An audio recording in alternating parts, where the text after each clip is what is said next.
Hello, amazing people. Welcome back to Building Your Health Esteem. This is Jerome Craig, your host once again.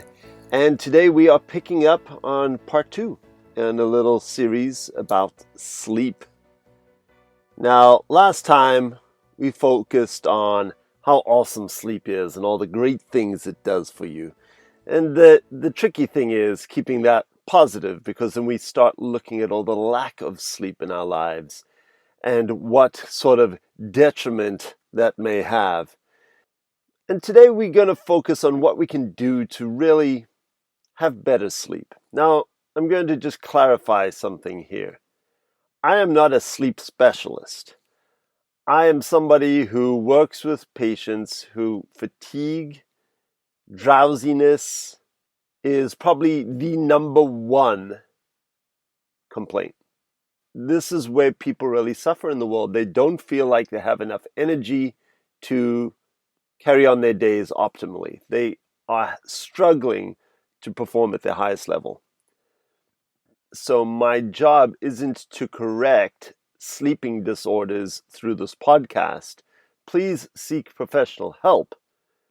I know that cognitive behavioral therapy for insomnia is pretty well documented to be beneficial because there's a lot of things about our thoughts around sleep that affect our sleep. So that would be my number one recommendation, is for somebody to go and seek out some help in that realm.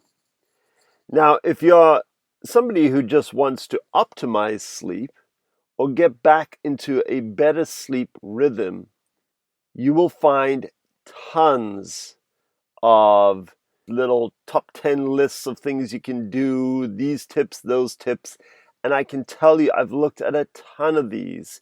And the one thing that is missing from most of them is rhythm. So rhythm is super important. There should be a pattern to your sleep, meaning that you are going to bed around about the same time and waking up around the same time every single day of the week. And if you do this, you are priming yourself to have a good night's sleep, to feel well rested. And this comes down to circadian rhythm. Now, circadian rhythm is a really, really interesting thing. It is a whole area of science known as chronobiology that looks at this, and it's about light and how it relates to our sleep-wake cycles. And so you'll see in the top 10 lists, there's a lot of things about blue light from technology screens and using blue light blockers and all of those kinds of things. And those are good levers to pull, but the most important lever is this setting of a rhythm. Your body has biological clocks in them, right? These are actual proteins that interact with cells throughout the body. It's not just an idea, it's actually something we can look at. Nearly every tissue and organ in your body has a biological clock.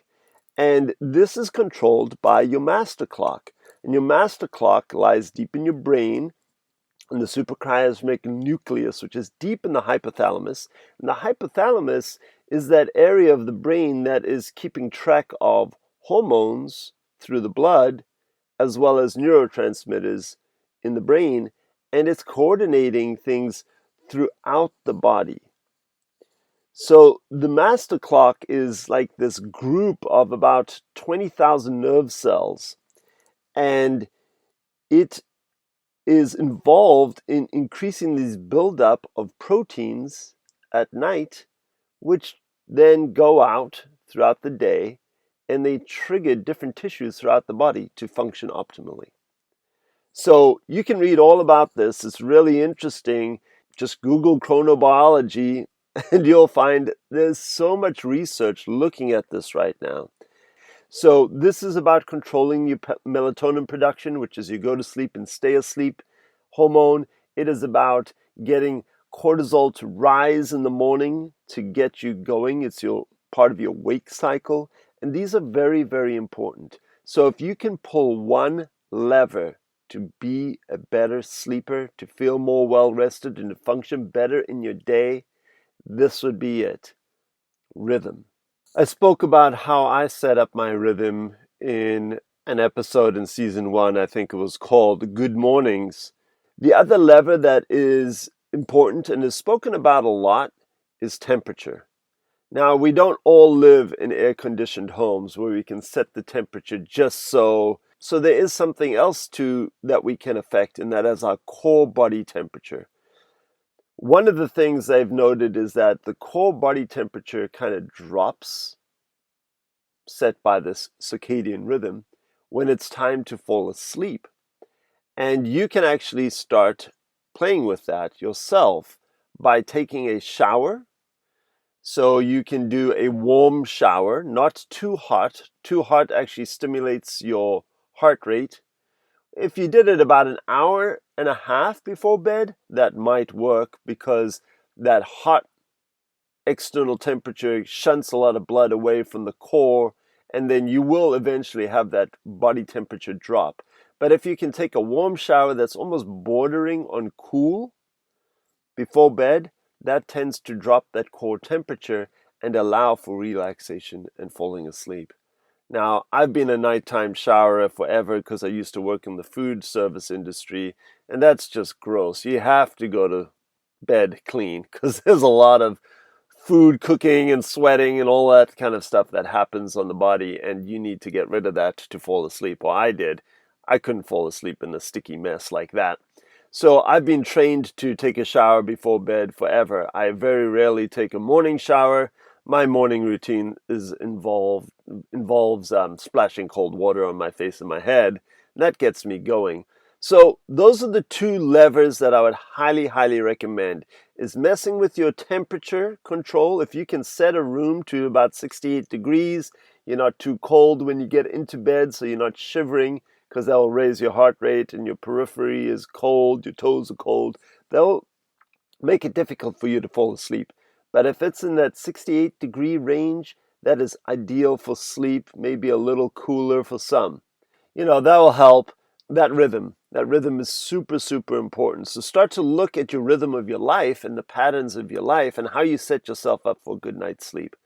So one other thing I want to talk about quickly is this idea of blue blocking glasses, these sexy $100 pair of glasses that block out the blue light frequencies from your digital devices so you can consume your media late at night without interrupting with your melatonin production.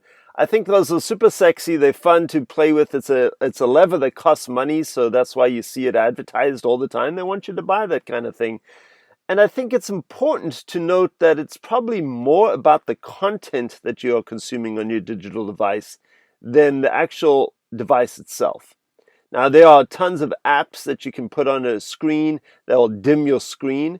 Those work just as well as the glasses. But watch what you're looking at. Don't get involved in political discussions on Twitter late at night, or watching something that's going to get your blood pumping, like a sports game or a horror movie or anything like that. Now, if you're on your device at the end of the night and you're sending love messages to family, it's probably setting you up for a good night's sleep versus the other things that you're consuming. So while I think that is super fun to discuss, I don't think it has as much impact as this rhythm and temperature, and the science seems to point to that as well. So, my friends, play with that rhythm, play with that temperature. Next time we're going to talk about those other sexy things like supplements for sleep or medications, the pros and the cons, and maybe we'll dive into a couple of other sleep tips that I think are worthwhile pulling. So stay tuned, and you'll hear from me soon. Sleep well.